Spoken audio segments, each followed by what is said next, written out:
Hi, everyone. Our subject today or tonight is the subject of deep roots of interest, uh, and it's worth discussion. So I'm going to discuss it nevertheless as I'm exposing it. I gave it the title of conflict resolution. Now, people have short memory when it comes to history.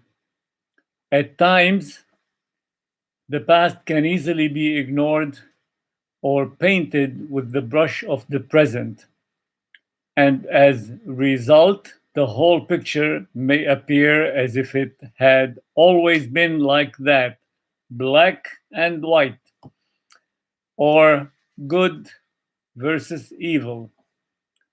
In reality, it is not. Research in the field of philosophy, psychology, and conflict resolution shows that before even learning any kind of history from an early age, people feel the need to have an enemy of some sort. And if they cannot find one, they will invent or they will make or they will create one.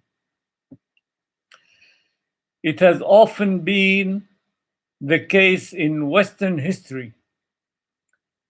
Many people have been targeted for broad based hatred,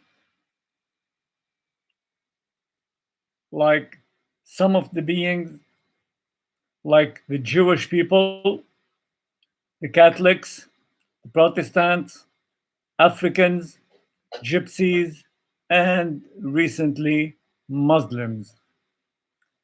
In the US, it starts with the native populations, African American, then the Irish, and so on. Once those hard feelings against one group somewhat faded away, another group was labeled as the enemy, as has been the case with the Soviets. Until the breakup of the Soviet Union, today, the primary targets of hate are Muslims, whether in US or in Europe, that is, in the Western world. The phony wisdom of this is before we, there's a philosophy that say that before we make war, even before we make weapons, we first create the idea of an enemy whom we can fight. This is their philosophy in general. Is called This is called enemification. Enmification. I looked at the word and I got it from dictionaries. It's enmifications. Nowadays, it's the fashion automatically dehumanize or dehumanizes the enemy, so that anyone who is not with us is against us, like George Bush said, and everybody remembered that. Not just that, and must be killed, either with us or against us. And if he's against us, must be killed. Now, where this comes from, some have agreed it's human nature. Others said it's acquired development, and many others said it's both. There is a psychological benefit in having an enemy as a scapegoat, someone to blame all the time for whatever. Say, not my fault, it's his fault, her fault, and so on. This benefit is targeted by people in positions of power with agendas, you mean high ranking, whether responsible in government or not. As the case of Hitler, among others, of course, creating fear from the other guys, like in the Balkans and Cyprus, people who were living together in the Balkan, multi-ethnic group, Cyprus as well. When neighbors who had lived together for centuries became each other's sworn enemies. And this meaning, September 11 was the disaster that drew the line between friends and enemies.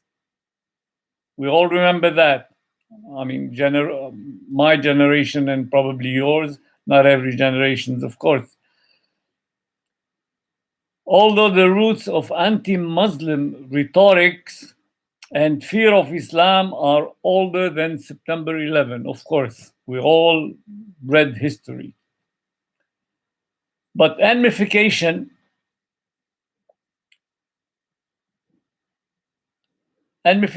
process worked well then in that time after the 9/11. Unification worked well.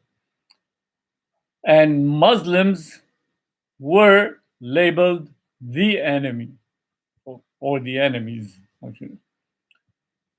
Enemies of whom? Enemies of the West. And slogans of hate and war launched everywhere and in every direction. And Muslims from all Muslim countries considered as terrorists. Many Muslims in the West were attacked. Some were killed by civilians in vengeance. The world has changed forever after 9/11.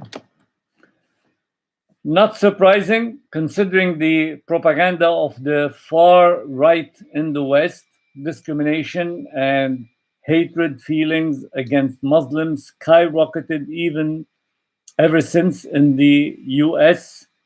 And although Islam in Europe is number one, the second largest religion, similar statistics showed same results as in the US. Even worse, actually, this feeling goes back to the Crusaders. Even before, continuing with the Second World War,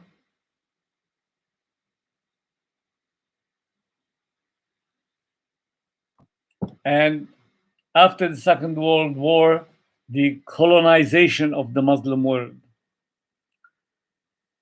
which to this day continue to pollute many people's knowledge about Islam. And the Muslim world narrated after the Orientalists that Islam is an intolerant religion spread by the sword. That was the Orientalist remarks of their experience. They pretend saying they had experience. What kind of experience to come with this deduction or result, etc. Looking at historical findings, we learn that such claims have very little or nothing to do with Islam. Islam forbids conversion by force. The millions of Hindus, Zoroastrian, and Syrians and Coptic who converted to Islam in the 8th, 9th, and 10th century did so freely because their Muslim conquerors governed more justly than any rulers they had known before.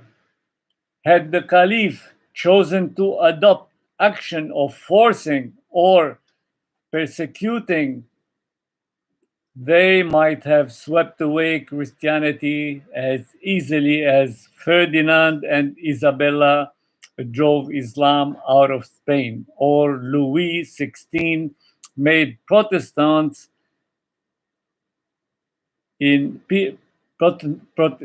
Protestantism penal in France.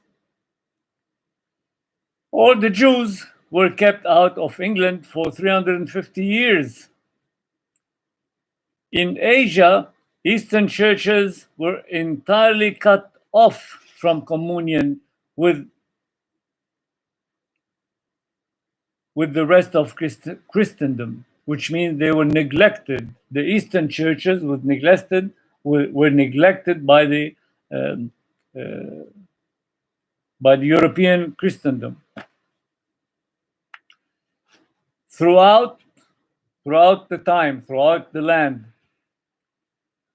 which no one would have been found to lift a finger on their behalf.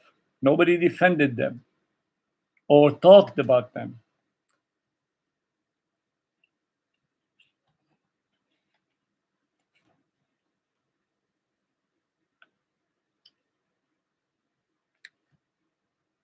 And they were even considered as heretical communions, so that the very survival of these churches to this day is a strong proof of the tolerant attitude of Islamic Mohammedan government towards them, which means in those centuries after the Crusaders, Christians are living peacefully in the eastern part of the world. Why? Because they were governed by Muslim government with the philosophy of no coercion in religion. So they were left alone to worship their God the way they want. And this is a living proof. They still, a good number of them still exist in that part of the world. The unfairness of historians and media, or at least most of them, held Muslims accountable for literally everything. Everything perpetrated by maybe 0.0000001% of Muslim society, which is a very, very, very, very tiny number. But they held all the Muslims accountable for. By no right, of course, except by audacity and transgression. Islam and Muslims are here to stay. Yes. East and West better get together and understand one another. The West needs to be reminded that it is not made up of a Judeo-Christian civilization alone, but of Judeo-Christian Islamic civilization as well, because Islam has interacted and contributed to the West and the world as much as any other civilization has. Otherwise, we will be adding another chapter of human failure for coexistence. Resulted so far the 2 world wars fueled by the evils of nationalism and by looking down on others. Humanity is an endless chain of brotherhood. Historically, Easterners and or Westerners are relatives of one another. What we need today, instead of blaming the other for our own fault, we should blame ourselves and shift the way we think of people different from us and make it impossible to look to find an other. Looking to it closely, Islam and Muslims are not the other. In fact, Islam is part of the fabric out of which the Western civilization is made, and not so difficult to understand. Thank you very much.